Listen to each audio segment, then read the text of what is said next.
by his brother harvesters.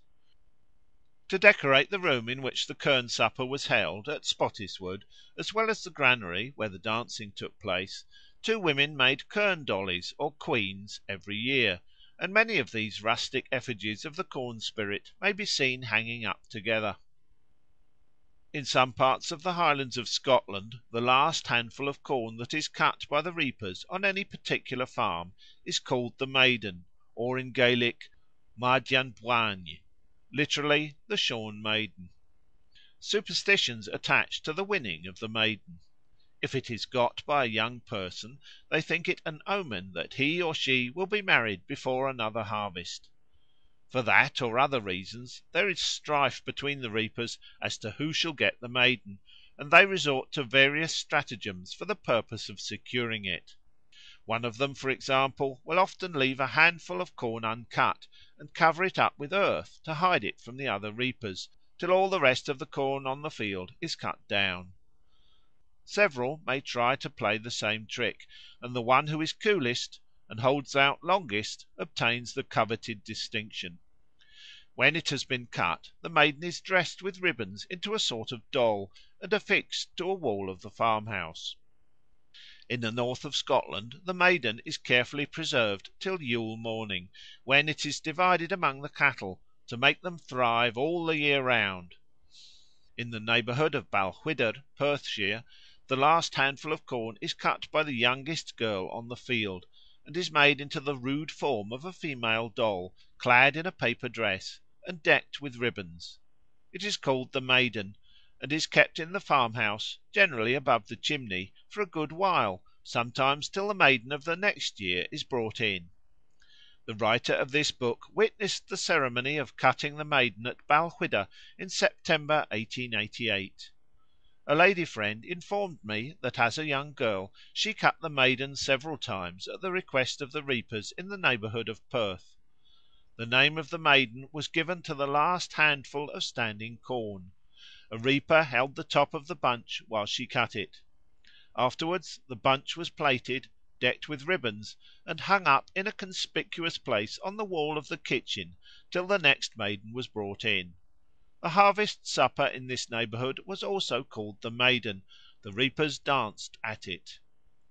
On some farms on the Gairloch in Dumbartonshire, about the year 1830, the last handful of standing corn was called the Maiden. It was divided in two, plaited, and then cut with the sickle by a girl, who, it was thought, would be lucky and would soon be married. When it was cut, the reapers gathered together and threw their sickles in the air. The Maiden was dressed with ribbons, and hung in the kitchen near the roof, where it was kept for several years with the date attached. Sometimes 5 or 6 Maidens might be seen hanging at once on hooks. The harvest supper was called the Kern. In other farms on the Gairloch the last handful of corn was called the Maidenhead, or the Head. It was neatly plaited, sometimes decked with ribbons, and hung in the kitchen for a year, when the grain was given to the poultry. In Aberdeenshire the last sheaf cut, or Maiden, is carried home in merry procession by the harvesters. It is then presented to the mistress of the house, who dresses it up to be preserved till the first mare foals. The Maiden is then taken down and presented to the mare as its first food. The neglect of this would have untoward effects upon the foal, and disastrous consequences upon farm operations generally for the season. In the north east of Aberdeenshire the last sheaf is commonly called the Clyack sheaf. It used to be cut by the youngest girl present, and was dressed as a woman.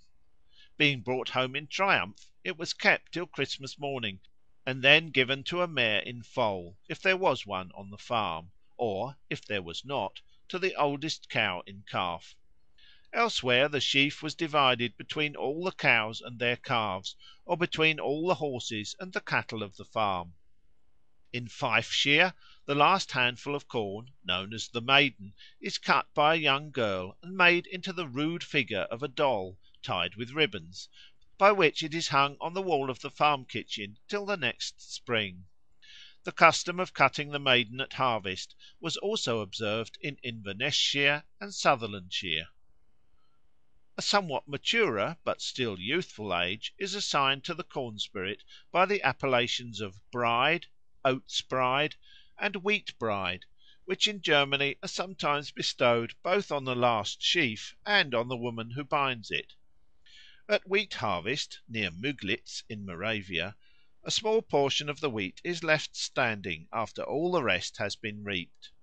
This remnant is then cut, amid the rejoicing of the reapers, by a young girl who wears a wreath of wheaten ears on her head and goes by the name of the Wheat bride. It is supposed that she will be a real bride that same year. Near Roslin and Stonehaven in Scotland, the last handful of corn cut got the name of the Bride, and she was placed over the bress or chimney piece.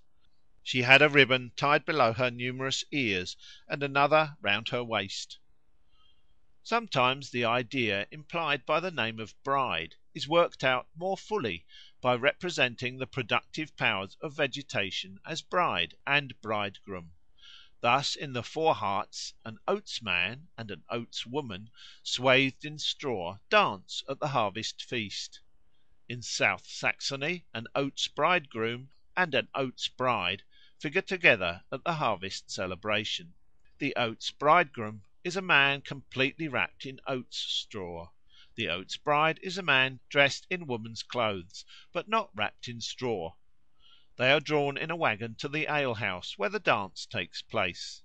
At the beginning of the dance, the dancers pluck the bunches of oats one by one from the oats bridegroom, while he struggles to keep them, till at last he is completely stripped of them, and stands bare, exposed to the laughter and jests of the company.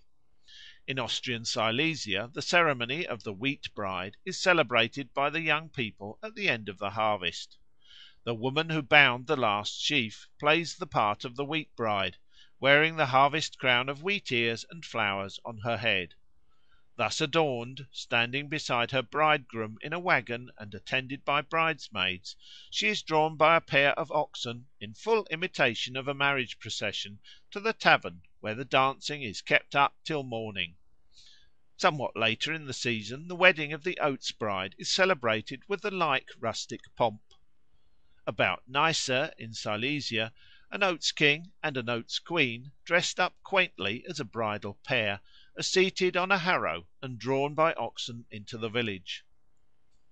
In these last instances the corn spirit is personified in double form as male and female.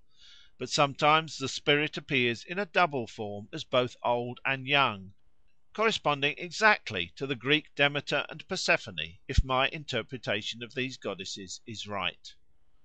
We have seen that in Scotland, especially among the Gaelic speaking population, the last corn cut is sometimes called the Old Wife and sometimes the Maiden. Now there are parts of Scotland in which both an old wife, Cailleach, and a maiden are cut at harvest. The accounts of this custom are not quite clear and consistent, but the general rule seems to be that where both a maiden and an old wife, Cailleach, are fashioned out of the reaped corn at harvest, the maiden is made out of the last stalks left standing, and is kept by the farmer on whose land it was cut, while the old wife is made out of other stalks, sometimes out of the first stalks cut, and is regularly passed on to a laggard farmer who happens to be still reaping after his brisker neighbour has cut all his corn. Thus, while each farmer keeps his own maiden, as the embodiment of the young and fruitful spirit of the corn, he passes on the old wife as soon as he can to a neighbour, and so the old lady may make the round of all the farms in the district before she finds a place in which to lay her venerable head. The farmer with whom she finally takes up her abode is of course the one who has been the last of all the countryside to finish reaping his crops, and thus the distinction of entertaining her is rather an invidious one. He is thought to be doomed to poverty or to be under the obligation of providing for the dearth of the township in the ensuing season. Similarly we saw that in Pembrokeshire, where the last corn cut is called, not the maiden, but the hag, she is passed on hastily to a neighbour who is still at work in his fields, and who receives his aged visitor with anything but a transport of joy.